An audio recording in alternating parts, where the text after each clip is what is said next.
Welcome back to Fast Monty's Garage. Today we're going to discuss QuickTrick Alignment's new Gen 5 do-it-yourself alignment tool that measures caster, camber, and toe, front and rear, and doesn't matter what vehicle you have, it'll work. And we're going to go over that in detail today. I appreciate good tools to help me get the job done faster and correctly. When I restored this GTO, 69 by the way, over 10 years ago, I came across the QuickTrick alignment tool because I was on a roll. I did everything myself. I even painted it in my garage. So when I came across this tool, nothing existed on the market to do it at home.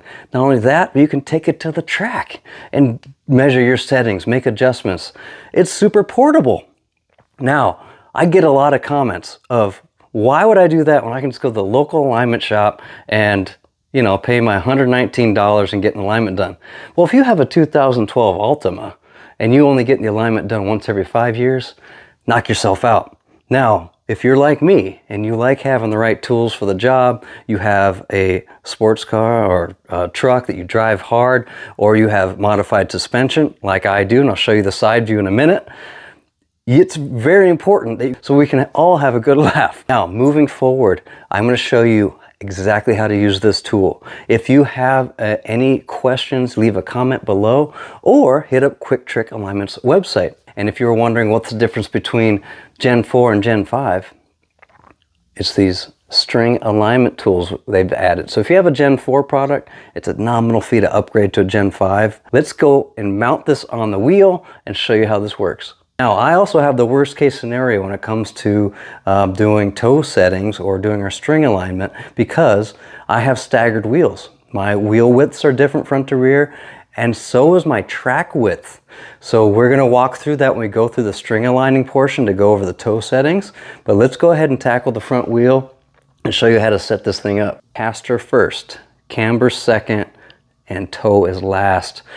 So QuickTrick Alignment has these super heavy duty steel ball bearing swivel plates, which are fantastic because you can drive onto them. The reason that's important is your suspension needs to be fully loaded. Now that I'm set, this is the beauty of this system, is this is a power steering car and I can manually rotate the tires. How awesome is that? Yeah, it's awesome. Okay, so this kit, the plates also come with a gauge, and you can slap it right on there. It's a magnet. You can take a dry erase mark and put a mark on the disc, or put some tape and Sharpie to mark where 0 is. That's how we get started. Now let's mount this kit up to the wheel. All right, grab your vertical bar. It's the one with this bracket on it. It's got the slot. What you need to do is take these bolts off, and the standard way is to mount your pin on the slot like that. And it is supposed to mount on the wheel. Well, I am vertically challenged, both ride height and my height, but I can't get this in there. So there's an option for that. If you're stuck, you can turn this upside down, which is what I do, and you can get pin extensions. So you can leave the rubber cap on there, and I can mount directly to the wheel, just like that. So I have plenty of room in between my fender and that top bar.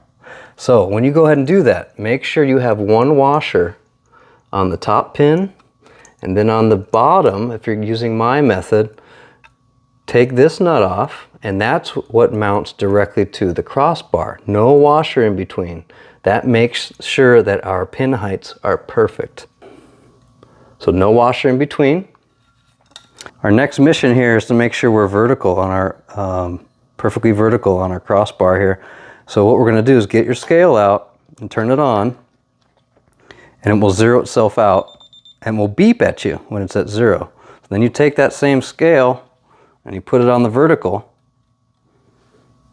Ha! I nailed it. It's actually 90 degrees. And that's exactly what you want to start the process. Now we're going to use the hole in the scale and the fastener that came with the kit to attach to this bracket. And this bracket, by the way, is a little loose. It's not super loose, but it's not tight yet. And I'm going to fasten this up. The reason is you want this gauge to be perfectly flush with this surface. So that's why I left some adjustability with the bracket And once you get it perfectly flush, then you tighten both screws. Okay, we're about to get started. I want to give you guys some notes. If you have a modern car, I think it's anything after 1990, you have a strut basically that controls your caster. You probably cannot change your caster unless you have an aftermarket kit. So if you don't have adjustability, then don't worry about this process. Now what we're gonna do is measure it. So make sure your tires are all the same PSI, keeps it consistent. Make sure your steering wheel is straight. And we're gonna go ahead and start with rotating to 20 degrees. If you have a scale that came with your swivel plates, otherwise figure it out. But you need to go to 20 degrees. We're gonna reset to 0, rotate the other way 20 degrees, take the reading, multiply that reading by 1.5. Don't ask me why, some guy at MIT figured that out, and that's our caster. So let's get to it. All right, I'm just gonna do this by hand. So rotate it to 20 on my mark down here, and reset the scale. I can't see it, I don't have my glasses on. I wanna wait for it to beep. That means I'm at 0. 20 the opposite direction. Bam, right there, bam. 3.3, awesome. So we need to multiply that by 1.5. That's a little over, that's almost 5 on the nose, which is my spec, 5 degrees. All right, camber is super easy. We take your scale and put it in front of your wheel on the flat surface. So it's right in front of the tire. I'm gonna zero it out. Hear that beep? That means I'm zeroed out, and I'm gonna put it right on the edge of the scale. You don't have to bolt it up, but just hold it against the scale. And there is your camber. So I keep moving it, but it says -0.9. My target is -1. That's close enough for me, but the arrow here, let's see if I can show you. I'm exaggerating, but see the arrows? One goes up, one goes down. So negative, down is negative, up is positive. And that's how you figure that out. Now we can start stringing, they call it. Now your 4 wheel alignment kit comes with 4 of these bars, 4 sets of rulers. Each bar has a slotted ruler on one end and a non-slotted ruler on the other. Just put this on a table, lay it flat, tighten up that nut to make sure you're 90 degrees. But the thing you need to think about is these slots go towards the front of the car, and on the back wheel, they face the back of the car because we need to put our string in there. All right, not an optical illusion.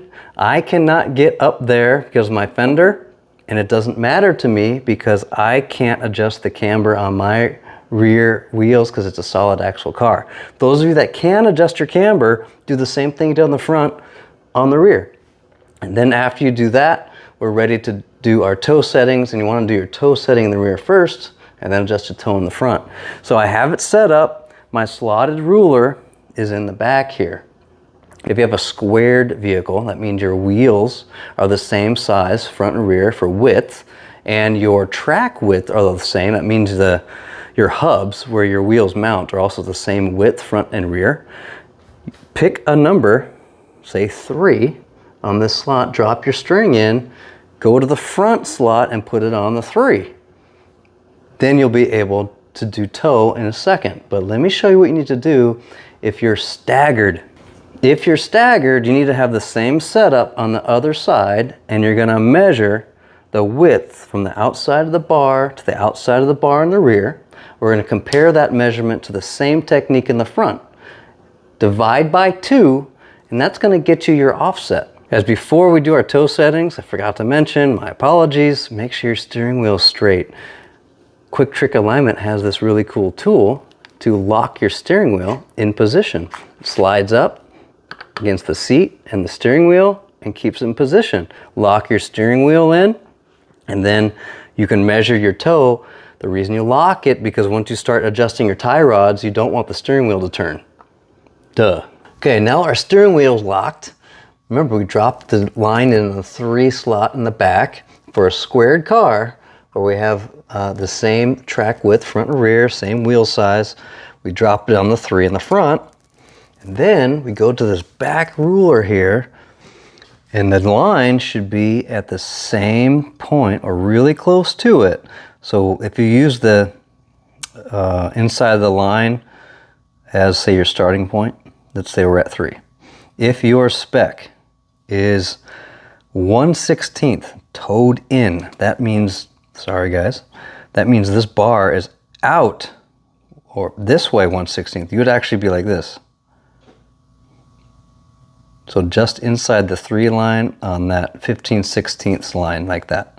That would be for the squared vehicle, 1/16 toed in. If your spec is total toe, you actually divide that number by 2, and then that would be your target right here, inside the 3 line. For those of you that can change your rear toe, it's the opposite as the front, where we're using the 3 on the back ruler. If you want toe in, we're moving the ruler that way, so that your line would be, call it an 1/8 inch over on the 3, that would be an 1/8 inch toe in, or toe out. I'm exaggerating, but that's what it would look like. All right, for staggered car, remember we took the measurements from the the outside of each bar, front and rear. So the rear and then the front bar on the front of the tire to the front on the other side. We take the difference, we take that answer and divide by 2. Mine happens to be 1 3/16. So 3 is in the back. We have to add 1 3/16. So that's 4 3/16 right there. There's no slot for it, right? So I have to actually kind of pull it a little tight and put it on the number like that. Maybe give it a couple wraps. Lock it in, maybe even put some painter's tape on there to make sure it doesn't move. Now we can look at our back ruler. Let's check it out. All right, give it a snap. Let's see where it is. 4 1/8. So it's 4 3/16 on the front. So 4 1/8 means the ruler is an 1/16 inch closer. That means the wheel is toed in by 1/16. That's my spec. The other thing is bungees are included. I forgot to mention that, but when I said bungee, that's your wheel. The bungees are in the kit, in every kit. If you are budget constrained, not to fear. They have several different options, like just buy the crossbar with the gauge so you can do caster and camber. Start small, add to your kit. So that being said, I hope you're driving it straight now. If you have any questions or comments, leave them below. And you guys know the drill. Build them fast, drive them faster.